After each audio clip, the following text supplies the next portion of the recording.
जय माता दी। राधे राधे।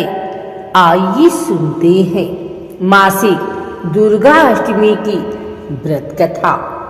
पौराणिक मान्यताओं के अनुसार प्राचीन काल में असुर दंभ को महिषासुर नाम के एक पुत्र की प्राप्ति हुई थी, जिसके भीतर बचपन से ही अमर होने की प्रबल इच्छा थी।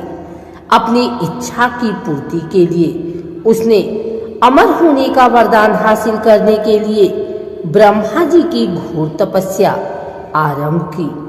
महिषासुर द्वारा की गई इस कठोर तपस्या से ब्रह्मा जी प्रसन्न हुए और उसे मनचाहा वरदान मांगने को कहा। ऐसे में महिषासुर, जो सिर्फ अमर होना चाहता था, उसने ब्रह्मा जी से वरदान मांगते हुए खुद को अमर करने के लिए उन्हें बाध्य कर दिया। परंतु ब्रह्मा जी ने महिषासुर को अमरता का वरदान देने की बात कहते हुए टाल दी कि जन्म के बाद मृत्यु और मृत्यु के बाद जन्म निश्चित है, इसलिए अमरता जैसी किसी बात का कोई अस्तित्व नहीं है। जिसके बाद ब्रह्मा जी की बात सुनकर महिषासुर ने उनसे एक अन्य वरदान मांगने की इच्छा जताई और कहा कि ठीक है स्वामी, यदि मृत्यु होना तय है तो मुझे ऐसा वरदान दे दीजिए कि मेरी मृत्यु किसी स्त्री के हाथ से ही हो। इसके अलावा अन्य कोई दैत्य, मानव या देवता कोई भी मेरा वध न कर पाए। जिसके बाद ब्रह्मा जी ने महिषासुर को दूसरा वरदान दे दिया।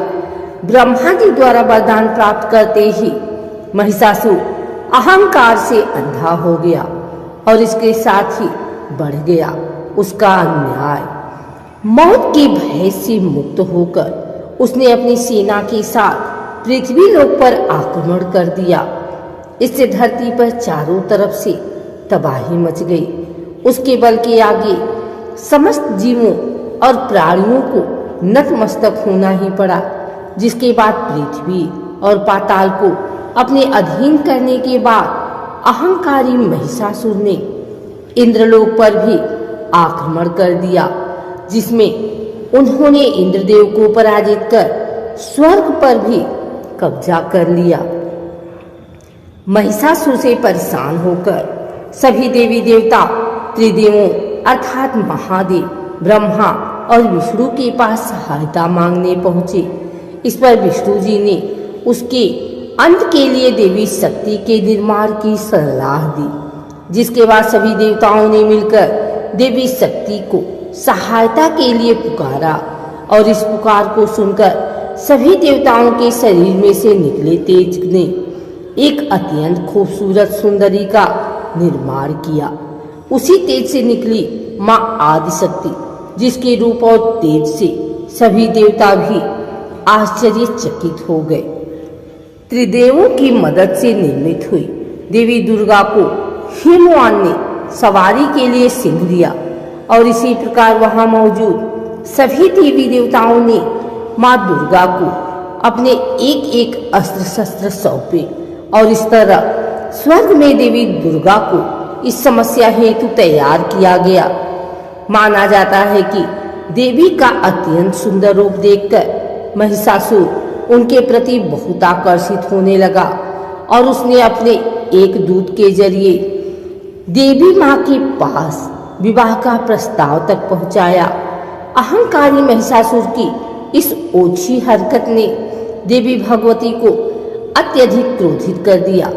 जिसके बाद ही माँ ने महिषासुर को युद्ध के लिए ललकारा।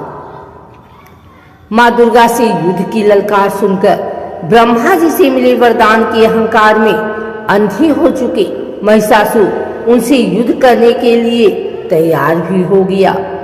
इस युद्ध में एक एक करके महिषासुर की संपूर्ण सेना का माँ दुर्गा ने सर्वनाश कर दिया। इस दौरान माना ये भी जाता है कि ये युद्ध पूरे 9 दिनों तक चला, जिस दौरान असुरों के सम्राट महिषासुर ने विभिन्न रूप धरकर देवी माँ को छलने की कई बार कोशिश की, लेकिन उसकी सभी कोशिश आखिरकार नाकाम रही और देवी भगवती ने अपने चक्र से इस युद्ध में महिषासुर का सिर काटते हुए उसका वध कर दिया। इस तरह देवी भगवती के हाथों महिषासुर की मृत्यु संभव हो पाई। माना जाता है कि जिस दिन मां भगवती ने स्वर्गलोक, पृथ्वीलोक और पाताल लोक को महिषासुर के पापों से मुक्ति दिलाई, उस दिन से ही दुर्गा अष्टमी का पर्व प्रारंभ हुआ।